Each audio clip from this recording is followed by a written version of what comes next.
On May 1st, 1971, Amtrak, the National Passenger Rail Association of the United States, took over most passenger duties within the United States. Today, most intercity and almost all long-distance traffic is run by Amtrak. And in that course of time, they have had plenty of official paint schemes. And I felt it would be a good idea to go ahead and rank them. But not just ranking them anyway, on a tier list. So for those of you who don't know how this works, you have your typical grading letters, A, B, C, D, and F. But for especially great schemes, you have a special tier, the S tier, which in the case of this video, the S tier and F tier will be reserved for the best and worst official Amtrak schemes that have ever existed. And I also have 3 prerequisites about what counts as an official Amtrak scheme. 1, it has to be a scheme that is unique to Amtrak, one that is specifically for the railroad. So no basic black GG1s or E units, as much as I would assume many would like to see them on the list. 2, it has to be a non-commemorative scheme, so the Midnight Blue scheme or presidential trains, for instance, they won't be counted either. And 3rd and finally, the scheme must have been used in revenue passenger service on at least 1 locomotive, so no maintenance of white, orange, or yellow. With that out of the way, let's dive into our first scheme. Amtrak's first official scheme is known as Day 1, or as I personally like to call it, Phase 0, because it did not come out on Day 1, y'all. But anyways, this scheme has a smooth black base with the pointless arrow logo on the side of the locomotive in a huge scale, with the 2 blue lines extending around the front of the locomotive to make a blue and white chevron on the front. Now, for Amtrak's first scheme, this does the job really well. It's extremely simple by today's standards, but for what it did, I'm willing to give it a B tier. Amtrak's next scheme would be called Phase 1. This used a similar black base, but with a lot, and I mean a lot, more silver on the side, which contrasts the large pointless arrow logo very well. And instead of blue and white chevrons, the front of the locomotive is a giant red nose. Southern Pacific would be proud. The simplicity of this scheme is beautiful. I have absolutely no problems dropping this into the A tier. But Phase 1 doesn't end there. There are multiple variants of every single Amtrak phase going from here out all the way until the 2 modern schemes, which again, we'll get to in quite a while. So continuing on in Phase 1... Brother, what's that? Yeah, this scheme sucks. I don't think I have to explain myself. D tier, and honestly, that feels forgiving. But the GG1s did actually get a really good variant, mainly silver base with a lot of red accents, and they used blue as kind of a framing stripe, which honestly, it looks really great on this locomotive. Not quite as great as the original, but I'm willing to give it a B. Naturally continuing with the numbers, the next scheme that Amtrak would debut is known as Phase 2. This took the silver to another level, as well as sometimes replacing it with gray, which it looks fine. But there are now a blue and red stripe with white accents above, below, and between the stripes, which looks really good in my opinion. It's one of the more underrated Amtrak schemes. It's not great, but I'm willing to give it a B tier as well. And in a shocking twist of fate, the Metroliners actually got a really awesome variant of this scheme. I don't think I need to say anything here as well, and I'll put it in the B tier. And there was another variant that was used on Amtrak's RTG Turboliners. Man, if the Metroliners looked great, this has got to be incredible! Need I say more? Phase 3 is finally here, and with it comes a radical but at the same time subtle shift in the aesthetics of the locomotive. The silver and black are mainly kept, but the striping is completely different. Instead of white, red, white, blue, white, we just have red, white, and blue. Once again, absolutely beautiful in its simplicity and deserving of a spot in A tier. Not to be outdone by the main scheme, there are quite a few variants of this scheme, starting with one of my favorite Amtrak schemes, the Phase 3 scene on the EMD AEM-7s. It's almost identical to the normal Phase 3, except that the blue extends all the way down to the bottom of the locomotive, especially around the plow and where a fuel tank would be on a diesel locomotive, but these are electric locomotives. But anyways, absolute awesome scheme, worthy of A tier.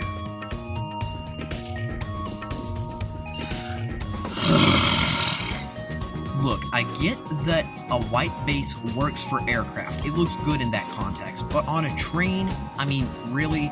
Look, it looks awesome on European trains. Don't get me wrong, but, I mean, come on, Amtrak. Silver works. D tier. Well, continuing on from that, Amtrak at this point began to transition to using General Electric locomotives as its main power rather than EMD locomotives. Sure, they've dabbled in GE in the past, but it was at this point with the Genesis locomotives that they would really start to like GE locomotives. Two variants of Phase 3 would be put on the Genesis locomotives, both of which omitted the black top in favor of silver, the first of which has a fading stripe down the back of the locomotive, the second of which has a solid stripe. Both of these schemes I'm not really that big a fan of. I love the black top on Phase 3, but they're okay. I'm willing to give them both C tier. And interestingly, there also exists a modern regional adaptation of Phase 3 for the Genesis locomotives, the Empire Service, which re-adds the black top as well as the Empire Service Herald on the side. I'm gonna go ahead and put this in the same tier as the normal Phase 3 because they're pretty similar, and that tier is B tier. One more variant of Phase 3 would be developed for Amtrak, and out of all of Amtrak's schemes, this one stands out as one of the most striking. It's called the Pepsi Can, and was only applied to P32-8 BWH locomotives, of which none of them have the scheme today. But anyways, it is one of the most out there schemes out of any of Amtrak's equipment in its entire history, and for that, I'm willing to give it an A tier. Coming into the fourth phase of Amtrak paint schemes, the scheme would get a lot more complex compared to its Phase 3 counterpart.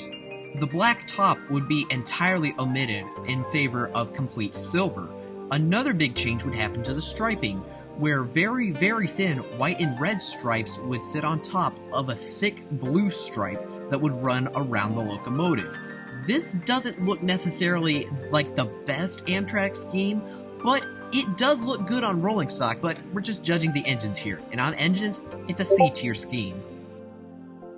And to my knowledge, there exists only a single variant of Phase 4, which replaces the silver top with a dark gray one, specifically for Northeast Corridor service.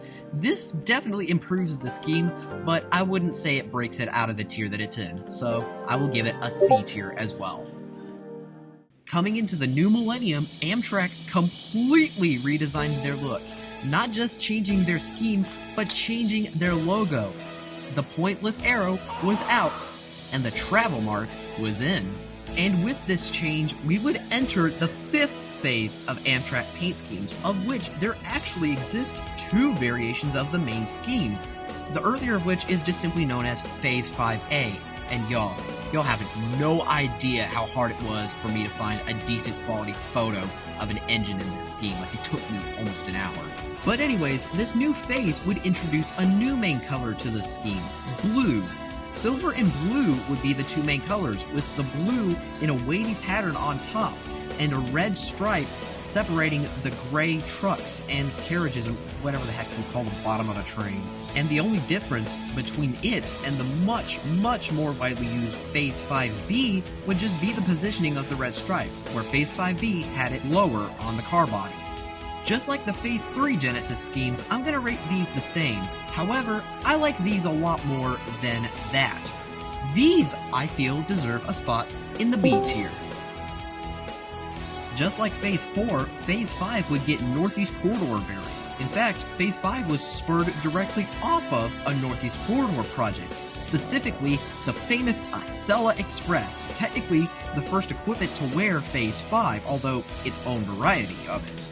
Essentially, the main difference between normal Phase V and Acela Phase V is the addition of the Acela logos, which literally are just stylized turtle fins. But anyways, once again, it's a scheme that I am definitely willing to place into the B tier. When Amtrak's new ACS-64 City Sprinter locomotives came out of the factory, they sported a brand new look on the Phase V paint scheme. Again, it's pretty similar to other Phase V variants, but this one is a little bit more unique to these locomotives. I have actually seen two of these in person, and I can say they look sleek as all can be. I'm willing to upgrade these to A tier. The final Northeast Corridor variant that we would see of Phase V was put on the Avelia Liberty train set. This was the last batch of equipment to be painted in Phase V, and the scheme was radically altered, with white, gray, 2 shades of blue at least, and red all making up this scheme. And it flows together so well for the new bullet train. There is absolutely no way that I am not going to put this in the A tier.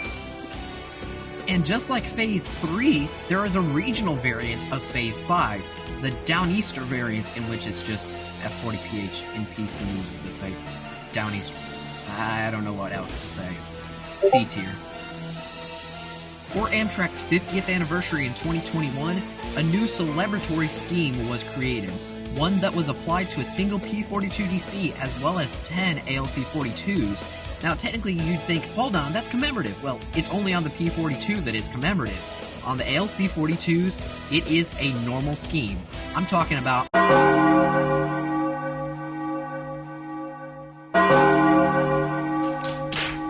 I swear if Amtrak ever mixes schemes like this again, I'm gonna lose it. D tier. But, after that short stint, Amtrak cranked out an absolute banger with Phase VII. Two-tone blue, as well as red and white. This scheme is one of the best passenger schemes I have seen for any railroad across all of history. I'm not even kidding when I say that this thing was going to go into the A tier before I even made this video. But, we are not done. Amtrak runs multiple regional services across the United States, and some of those, as well as you already saw the Empire Service and Downeaster, have completely unique schemes. By my definition of what I should include, I'm going to include them. Besides, there's no way I could leave these out. Some of these are absolutely incredible. So anyways, let's keep going. And we're going to start with the Piedmont service, which runs in North Carolina.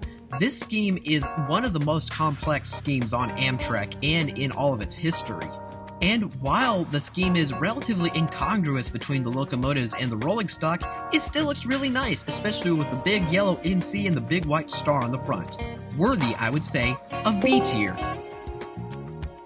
Another complex but decent scheme is the one used on the Midwest service, based out of the Chicago area. This scheme it's a little bit hard to explain, but the dotted gradient looks nice at least.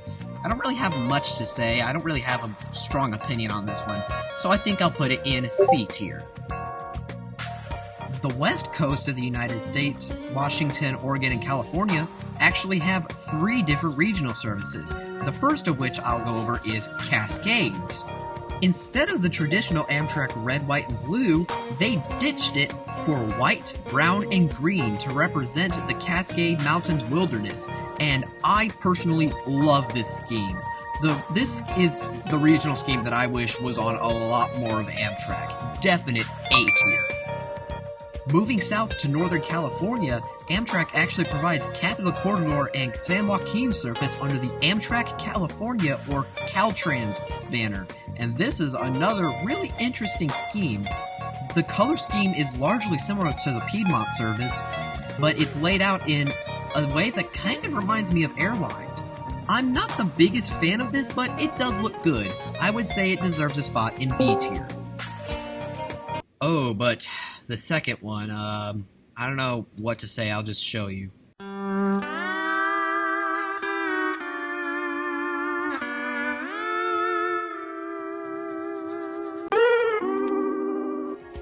And last but not least, the Pacific Surfliner, based out of Los Angeles.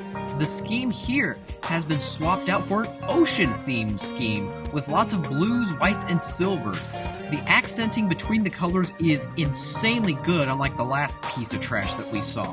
This one is going all the way up into A tier. Now that that's over with, it's finally time to get our F tier and S tier rankings, the worst of the worst and the best of the best, starting out with which scheme will be in F tier.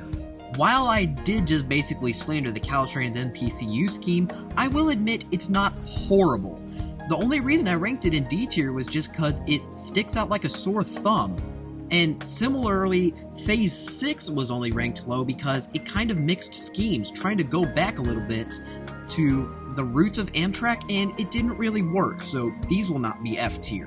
The RTL Turboliner, the one in Phase 3, I will also admit it's not as bad as it could be. Again, just the white looks pretty ugly, but again, I'm willing to give it the benefit of the doubt. And similarly, the RTG, or Phase 2 Turboliner, I'm willing to do the same. There are definitely people who like these schemes, and I'm willing to admit that, yeah, my opinion might not be the definitive one. And with that, we've narrowed it down to the final D tier scheme, or should I say, the worst scheme on Amtrak, the F tier scheme, the Phase 1 Metroliners. This scheme looks alright from the side, but the front just looks lazy. Just blue, white, and red.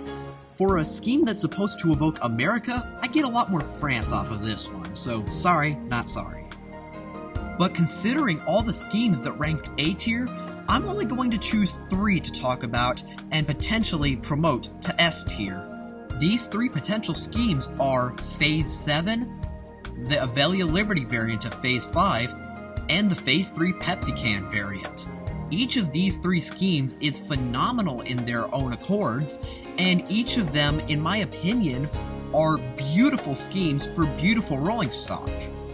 But there can be only one, and it's not the Pepsi Can. That scheme, I feel, is a bit too complex for Amtrak, that's kind of built off of simplicity in its schemes, and unfortunately, it just does not display that.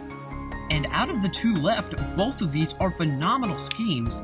However, the Avelia Liberty does not completely take up the white space, leaving some white and gray. While it does work in the context, it just doesn't look quite as good as the winner. That's right, y'all. Out of all of Amtrak's schemes, their most modern official scheme, Phase 7, is my pick for the S-tier Amtrak scheme. For what Amtrak has always wanted to go for, I feel this scheme best exemplifies it.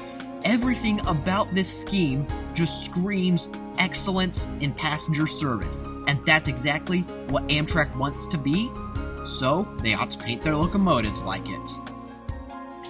And with that, we've reached the end of this video. Thank you so much for watching all the way to the end.